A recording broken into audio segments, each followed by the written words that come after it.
చూపించిన ఆదరణకి నేను ధన్యుడి అయ్యాను. ఈ అదృష్టం కలగజేసిన ఈ చెన్నవారపాలు మార్పు చెన్నైపాలు సంబంధించి అందరికీ పేరు పేరున నమస్కారాలు, ధన్యవాదాలు తెలియజేస్తున్నా.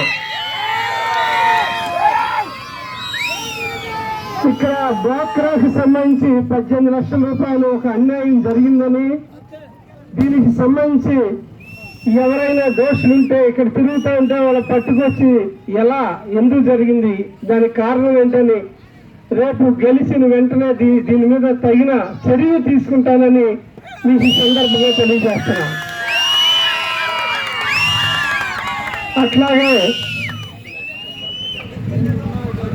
అట్లాగే రాబోయే రోజుల్లో 3,000 నుంచి 4,000 రూపాయలు పింఛన్ చేస్తున్నారు. వాలంటీర్లకు 5,000 నుంచి 10,000 రూపాయలు చేస్తున్నారు.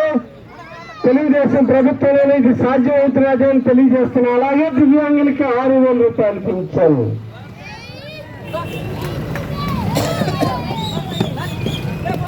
మన కోసం ఇప్పుడున్న ధరలు పెరిగిపోతా ఉన్నాయి రోజు రోజుకి.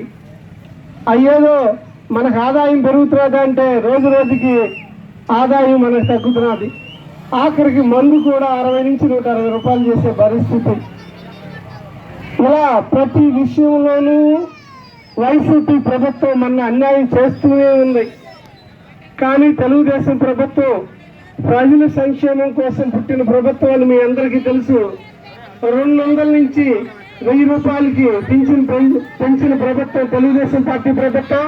1000 నుంచి 2000 రూపాయలకి పెంచిన ప్రభుత్వం తెలుగుదేశం పార్టీ ప్రభుత్వం.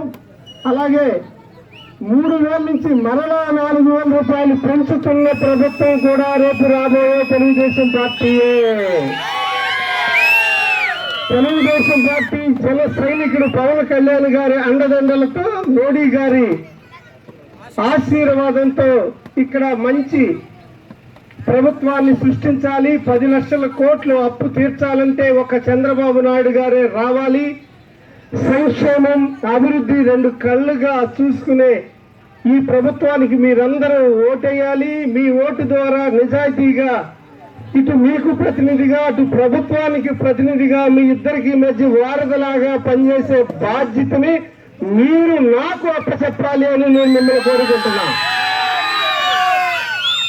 లంచాలు లేకుండా, అవినీతి లేకుండా 10 మందికి సమన్వయంతో, నాయకత్వ సమ్మేళనంతో, 3 పార్టీలు సమన్వయంతో నేను చేసే రాబోయే రోజుల్లో ఈ యజ్ఞానికి మనోబలం మన ప్రభువైన యేసు నాకు అందిస్తాడని నేను ఆశిస్తున్నాను.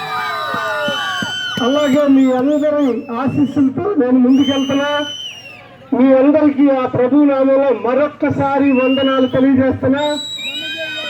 ఇంత ఆదరణ చూపించిన మీ ఊరికి నేను రుణపడి ఉండే అవకాశం మీరు నాకు కలగజేయాలి. పనిచేయటంలో ముందుంటా, పలకరీతంలో ప్రేమగా ఉంటా. మీకోసం నేను వచ్చే 5 ఏళ్ళు పనిచేసే బాధ్యతను నేను తీసుకుంటా. జై తెలుగు.